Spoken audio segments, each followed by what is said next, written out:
and said you'd cry. Girl, I was there right by your side. Nagsimula ang lahat sa eskwela, nagsama-samang 12 sa kalokohan at sa tuksuhan, hindi maawat sa isa't isa.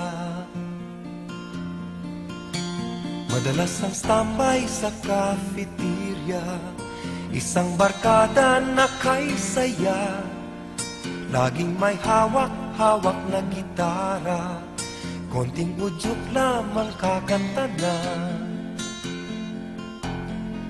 Kay simple lamang ng buhay nun, walang mabibigat na suliranin, problema lamang lagi kulang ang lato.